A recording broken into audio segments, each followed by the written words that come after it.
Magandang gabi, Pilipinas! Bayan iba't ibang mga programang pangkaunlaran ang personal inihatid ni Pangulong Ferdinand R. Marcos Jr. sa Tarlac. Sa ilalim ng Bawat Bayan Makikinabang Program. Handog ng programa ang tig sa 10 kilo ng libreng bigas sa mga benepisyaryo, Socio-Civic Projects Fund sa mga barangay at suporta sa pag-aaral ng mga presidential scholar. Yan ang ulat ni Kenneth Pasyente. 300 kada araw ang kinikita ng mister ni Violeta sa pamamasada ng tricycle. Hindi yan sapat para sa kanilang pang-araw-araw na gastusin, lalo na sa bigas at pag-aaral ng kanilang apo. Kung minsan walang pasok ang mga mag-aaral, wala. Oo. Kaya uuwi siya magdala ng 100. Mahirap yung ganun. Talagang mahirap na mahirap. Kaya ako, nangalayat na ako sa paghihirap ng buhay namin. Maiibsan na ang hinaing na yan ni Violeta dahil isa siya sa mahigit 3,000 mga benepisyaryo na nakatanggap ng 10 kilo ng bigas. Sa ilalim yan ng Bawat Bayan Makikinabang program na umarangkada sa Tarlac City sa pangunguna ni Pangulong Ferdinand R. Marcos Jr. Ayon sa Pangulo, bahagi ito ng hakbang ng national government na mas ilapit sa mga komunidad ang mga tulong sa tulong ng mga lokal na pamahalaan.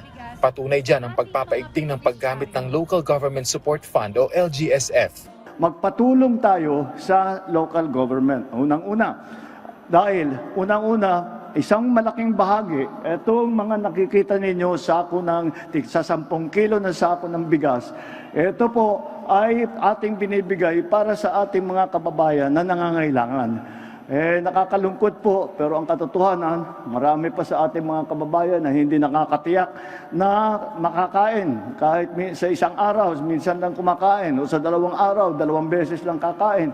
Kaya mahirap naman kung ganun. Magagamit na ni Violeta ang pambili niya sana ng bigas sa ibang pangangailangan. Sabon, shampoo ng mga apo ko, saka yung ulam, yun ang nakakatipid. Bukod sa bigas, kabilang din sa ipinamahagi ng Pangulo ang Socio-Civic Projects Fund sa 511 barangay sa probinsya. Kada barangay makakatanggap ng tig 200,000 pesos. 100,000 rito ang para sa kanilang mga proyekto, habang ang kalahati ay para sa 5 presidential scholars na tatanggap naman ng tig 20,000 pesos.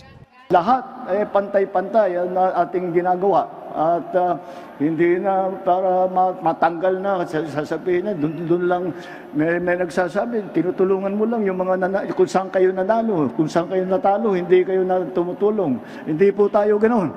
Basta Pilipino, tutulungan natin. Walang kinalaman yung ganoon. Sa kabuuan, 2,555 ang bilang ng presidential scholar sa buong probinsya, kabilang na si Princess. Sobrang laking bagay po kasi as fourth year na sabay po yung thesis and OJT po. Muli namang hinimok ng Pangulo ang mga presidential scholar na mag-aral mabuti para sa kanilang magandang kinabukasan. Kenneth Pasyente para sa Bayan.